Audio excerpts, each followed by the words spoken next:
Welcome to the Mert, Atan Weekly AI Podcast, where we dive deep into the world of artificial intelligence. Today, we have the honor of hosting Suayb Arslan, a professor from the Department of Computer Engineering at Boğaziçi University and a distinguished research affiliate from MIT's Brain and Cognitive Sciences Department. Mr. Arslan's extensive research spans data security, fault tolerance, and error detection in data storage and distributed systems. With experience at renowned institutions like UC San Diego and Quantum Corporation, his contributions are pivotal in the areas of AI, blockchain, and data reliability. Join us as we dive deep into his innovative work and insights on the future of AI and technology. So, Mr. Arslan, welcome. Thank you for joining us. Sure. Thank you very much for inviting me. So my first question is about your research. So as a scholar from MIT's Brain and Cognitive Sciences Department, how do you see the advancements in neuroscience and our understanding of the brain shaping the future, particularly through the integration of technologies like AI? Wow, it's a loaded question. So my take from all the experience I gathered during my time at MIT, I think can be categorized into two camps. First camp deals with the brain impairments, perhaps, that brain impairments, so the people leverage AI tools to help with the data analysis, drug developments, for instance, especially the generative properties of modern AI, which is critical for the success of such efforts. For instance, in the lab that I joined, for instance, they were investigating visually impaired kids, because if you visually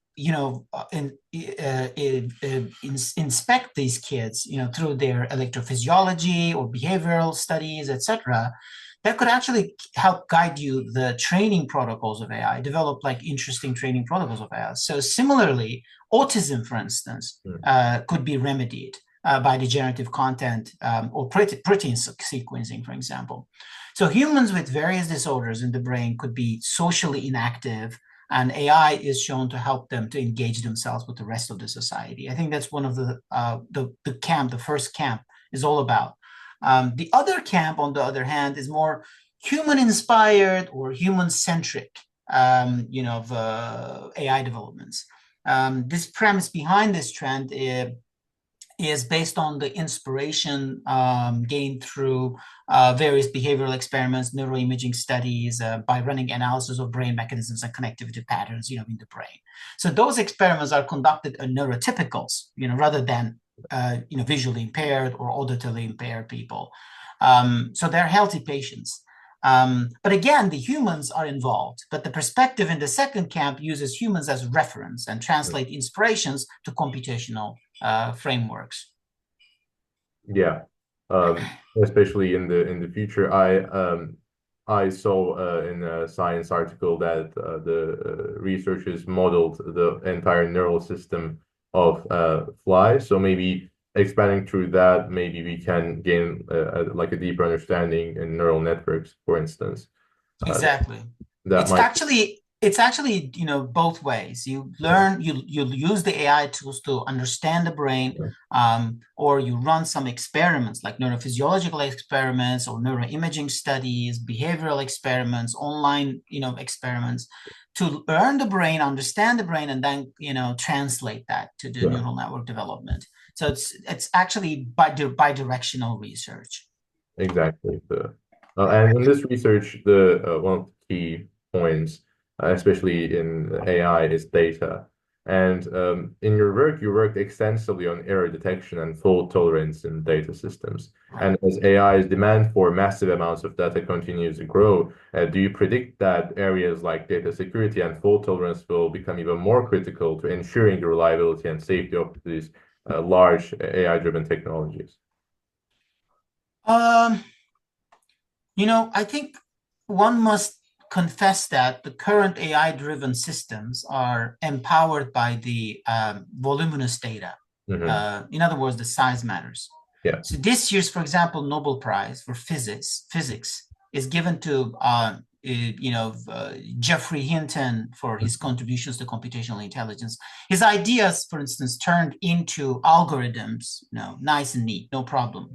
But without the carefully curated data sets, such as ImageNet, or larger, size, different data sets that involve humans, face, body, or objects, whatever we see, in, real environment, that would make his work stand out. That's the reason that made his work stand out. Mm. So we wouldn't be talking about him or his colleagues, unless these data sets, existed.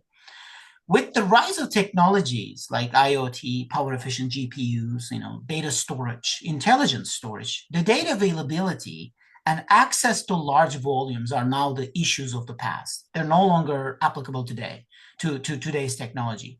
However, if data safety, security, and reliability at stake, then the models we develop based on data are no longer reliable, anymore. When we talk about errors or failures within the data, then we leap into a whole another realm, in which the data is not assistive, but more like disruptive. Mm-hmm. So this is a bit about symbol grounding problem, in cognition. In other words, while training, something, you believe the data represents what it's supposed to represent. However, due to errors, for instance, or a glitch, for example, in your data, then it might turn out to represent something completely different. Yeah. So due to this anomaly, the grounding might disappear, and hence expectation of grasping the relationship in these models or objects, for example, that these models are expected to represent becomes no longer a realistic goal. So fundamentally, I think the error recovery is at the heart of developing reliable and safe AI. Mm-hmm. But a relevant and an imminent question arises here. Who is going to make sure the data is intact and have sufficient grounding? Who is the reference here? Yeah. So that's, I think, a very legitimate question, and I would guess it might be established by other trustworthy models or humans, or or maybe some agency or a community of people. But the bottom line is, as we rely more on the modern AI tools, we must take the necessary steps to ensure that the data is transparent, verifiable, and secure. Yeah, because as you said, when the data is unsafe, the model itself is unsafe. Exactly. Yeah. Exactly. Now, my previous questions was about your research, and this is more general about researching. So, as a distinguished scholar at multiple institutions, what are some of the biggest challenges you face in your research, and how do you approach overcoming them? I think I would divide my research into two main groups. Mm-hmm. In the first group, I typically attack the hard theoretical questions. As an academic, that's out of curiosity. This might involve, for example, information exchange in biological systems, or models of consciousness, for example, or the theory for human-inspired computation. You name it. I mean, there are lots of fundamental questions that the humanity, not just the academic, but humanity is after. So the other group, this is the first group. The other group involves more practical and engineering solutions that can find immediate applications. One of the biggest challenge, for example, in theoretical studies, is to establish a groundbreaking theory, that can explain all recent experimental findings. I mean, that's what probably all academicians, main objective. So that's kind of not surprising. I know that it's a bit hard to do, as you can imagine, but dealing with such a challenge usually opens up a plethora of opportunities, to guide your own research and perhaps find smaller but more manageable challenges. So that also, quite exciting and also inspiring. Not just for me, but my group, all individuals in my group who are, junior researchers. And those questions are typically more approachable and amenable to theoretical tools that you already are equipped with. So you don't need to really, create a new theory. You can just use the theoretical tools you already have. On the application front, I would say there are a few challenges. First and foremost, maybe if you work on a practical solution, the impact would be more extensive, probably spanning multiple disciplines, not just one field. So you work with other people, students, researchers, from these fields. And to me, one of the biggest challenge is to manage, work together, divide and conquer the research question based on the individual's abilities, in the team. So that require being social, being active, being responsible, being garrulous sometimes, you have to possess some leadership, intellectuality, and many other qualities, that are quite must, to be able to achieve such, coherence within the group. So there are also other challenges for practical studies as well. For example, meeting deadlines, extensive simulations, because a lot of the computational burden, particularly today, in the AI context, can be, attributed to the possession of large, parallel hardware like GPUs. Big, large, data centers, then, the question is, how are you going to, maintain, such a system, within your environment? You have to cool it down. You have to think about the expenditure. Would that meet, for example, the budget you have, with regards to a certain, project that you have applied last year? So I think the challenge is, besides the theoretical objective that you're trying to figure out, super cool theory that would explain a lot of experimental results. Besides that, the management side, particularly interactions with the people within the same community, I think, is another noteworthy challenge. Yeah, I think that's a really good answer because it really shows that everything, especially research, is just a combination of theory and practice. Uh, and I think this resonates through multiple fields as well, like in the research-wise as well. In AI, for example, the theory is groundbreaking, the research is groundbreaking, but the applications are also in the industry. For example, we can also see the applications in chatting models and these advanced assistants. So one of the fields that I'm curious about, this balance between theory and practice, and that you also research about, is blockchain. So in the news and the articles, we see blockchain as blockchain being described as a revolutionary technology, but some argue that it's still in its early stages. So where do you see blockchain making the biggest impact in the next decade, and what do you think the state of blockchain is? I also believe that it's in its infancy phase. In the next decade or so, as the application domain expands around it, but blockchain is, I think, had the potential to have a transformative impact across several key sectors, particularly as the technology matures and overcomes scalability, security, and regularity hurdles. Then blockchain has the incredible potential. For example, I think it will first and foremost enable secure, fast, and cost-effective transactions without intermediaries like banks, for example, in the finance domain. Decentralized finance, particularly. These platforms are likely to grow, and that will allow for peer-to-peer lending, trading, and saving programs using cryptocurrencies and smart contracts. So it would have impact. I think it would have an impact nearly in every sector, such as healthcare, supply chain, voting, intellectual property, for example, identity verification, digital identities, for example, like self-sovereign identity, which is gaining traction in the literature, in academics, as well as in practical domain, where people have now different implementations of self-sovereign identity, SSI, and education too.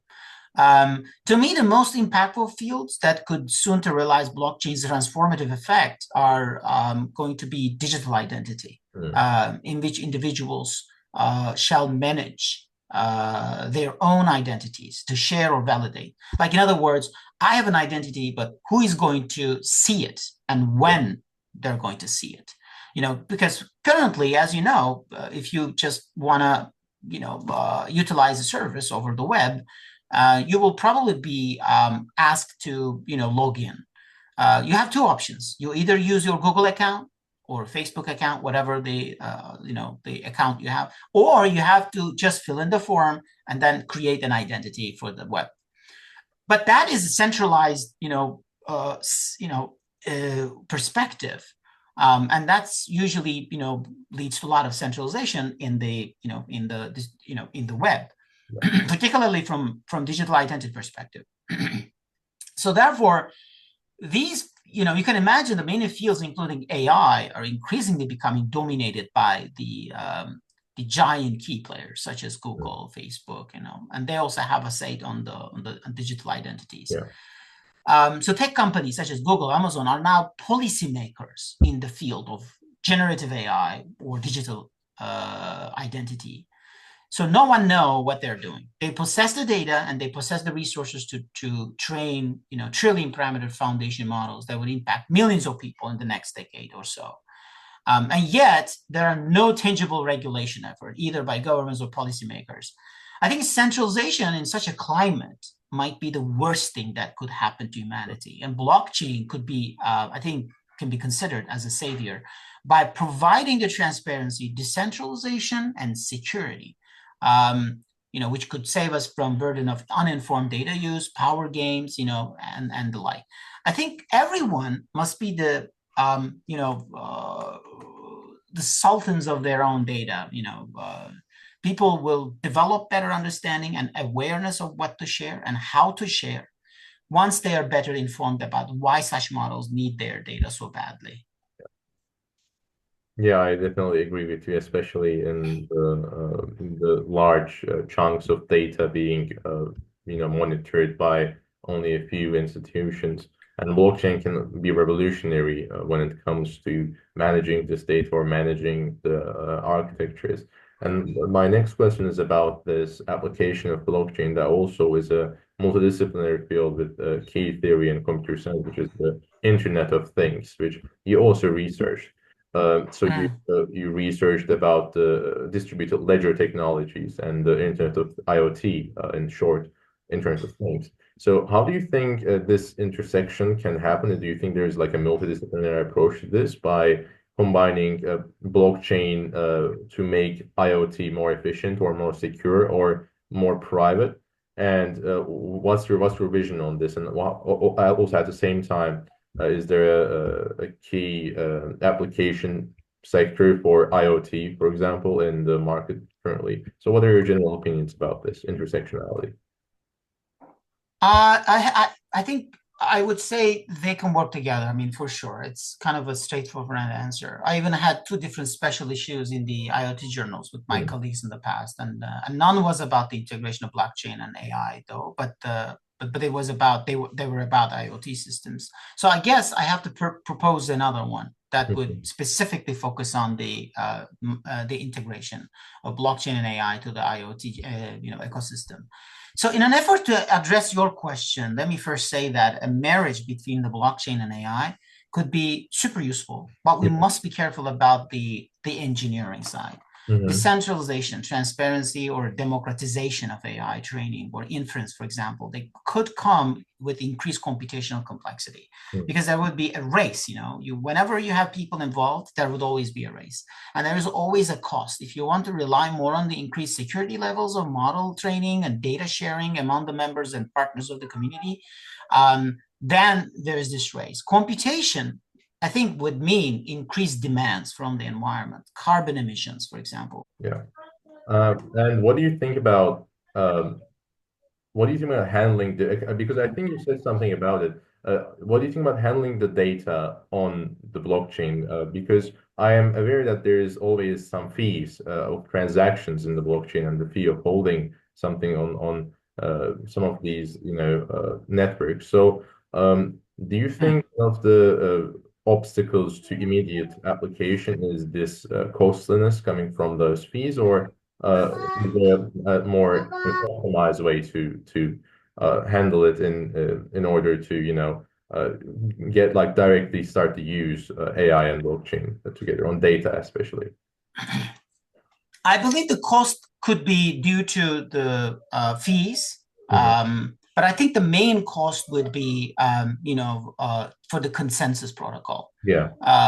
The consensus would require, for example, having certain jobs done, and you have to make sure that you have a proof that you have done such. So since there is a race, then even if the work is useful work, because you're training a model, but the people now would start using or dedicating their resources to get the jobs done, on timely in a timely manner. So therefore, the fees plus the computation that would be required, under the umbrella term of incentivization. You have to make sure that the participants to the network, they're incentivized, the right way. So if you can't use for example, the resources, or the incentivization is not done right, for instance, then there would be a lot of waste of resources. Particularly the computation, for example, since it has got incredible impact on the environment. So you have to be really mindful of how these computations are used. Yeah, exactly. I definitely agree with that, especially the consensus mechanisms that require like insane magnitude of energy, like the proof of work, can especially lead to environmental damage alongside with like large network, large bandwidth handling. So I think definitely an environmental and social good aspect should be considered before trying to like approach one of these problems as a primary concern, actually. And so my next question is a bit more general in a very commonly discussed topic. So there's a lot of talk about AI creating art, music, and even writing. So do you think AI generated creative work will ever replace the ones that humans produce? And what do you think are some of the best ways that we can leverage AI generated content for the greater good of the humanity? I think it's a very legitimate question, and I think I've been asked this question before from few other people, and I'm sure that you and some of our listeners might know that AI models are heavily criticized due to their expensive hallucinations. Particularly if you think about in the symbolic domain, such as mathematics, or chess, where the rules are already a priori known, the hallucinations are no good because it's considered as a byproduct of generalization. However, open-ended domains such as art, AI's hallucinations could well be considered as valuable. Therefore, we need to understand some of the human constructs are open to interpretations. For example, the mechanisms that we call it as creative, it might be open to lots of different people. In different angles, you will see different things, like abstract art. So that drive creativity and increase our capacity to produce better and produce greater. So in a similar spirit, exploratory nature of generalized behavior emergent in different AI models could be used to simulate such creativity or help humans corroborate their creative effort in ways which were not imaginable before. So are the hallucinations, are they artwork? Some might be, but some are definitely not. Are AI models creative? Sometimes, but not all the time. Will AI-generated creative work ever replace the ones humans produce? Again, the same logic. I don't think they will replace, but they might affect human creativity by guiding their capacity to produce in different ways. So I think the best way to leverage AI-generated content is to use it responsibly. There are many recent works, by the way, developing on the impact the AI's generated content have on our brains. And some have already started running experiments, longitudinally, to investigate the long terms of AI on the human brain, anatomically, functionally, behaviorally. And I'm curious to see what will come out of these studies. I personally use GPT or Gemini or even Midjourney daily for my generative needs, not because they're better, but to receive feedback and guidance, using my critical thinking. So I look at them, as a critic, but I use them to, guide me, just to show me what are the potential possibilities out there. Yeah, exactly. And I think especially in this context, another question that becomes very interesting is what is creativity? And how do we define creativity? Because is the AI's creativity the same with humans' creativity? Because at the end of the day, you train AI with other previous artwork. So Exactly. I think that is one that raises a lot of questions. So what do you think about that? Do you have any ideas about that? Do you apply the same logic? For the generative AI or Like the generative AI. the like the more broader artistic products, Yeah, because I meant the more way part. I think the generative AI's outcome could be interpreted as art. We even had, when I was in MIT, we even had a lot of people, with different backgrounds. Some were actually from MIT Museum, so Mhm. they were pretty involved with the artwork Yeah. in their past. We have shown them some of the artwork generated by the more broadly the fundamental concepts that the generative AI was trained on, and we use these foundation models to generate new images, new videos, new music, like symphony, for instance. And then we shared those outcomes with them, and they, in some of these products, they even couldn't tell if this is from a generative AI or from human beings. So therefore, there is this huge likelihood that some of the outcomes of this technology could be interpreted as an art, maybe as an abstract art, but it's still an art, by the experts. So that's kind of quite exciting, but that doesn't necessarily say it will replace the human creativity or human artwork. I'm sure, I mean, you might already have seen that the language models, for instance, are quite prolific right now. But there are also detectors now. They're also becoming prolific. Why don't I think it's kind of human instinct to have a software that would tell whether the generated text is from a generative model or a human. And I've actually tested some of them. They work pretty well. If you just copy paste the text, it would say, what percentage of this text is generated by humans and what percentage is due to generative AI. So I think these detectors would also emerge as a byproduct of this technology evolving. Yeah. Yeah, I definitely agree. And I got one last more general question, and Yeah. I ask this to every guest on the podcast. And Mhm. the question is that if you had to predict the future of AI in one Mhm. sentence or in a few words, what Mhm. would it be? I think I think it's hard to predict the future of AI. If AI tech is embraced by the public, then I can imagine it's going to come with the advantages and disadvantages. Unemployment rate will climb up. As you know, the Nobel Prize winner Acemoglu, who also said the same thing, in a very recent interview. And some small groups in our society might get richer, and others would be subjects, essentially, for developing better AI models. I might sound like a bit pessimistic, and I know that I didn't answer this question with a single sentence. But as tech developers, I think we must work with social scientists to make this technology more accessible, more human friendly, more human centric, rather than let it evolve on self. I think that's going to be my answer. Yeah, I totally agree. I also read his book, The Power and Progress, and he makes the claim that you just mentioned that the human nature and work should be maintained to sustain a healthier economy. Um, Absolutely, absolutely. so, yeah, this was all of the questions. Thank you so much for attending today.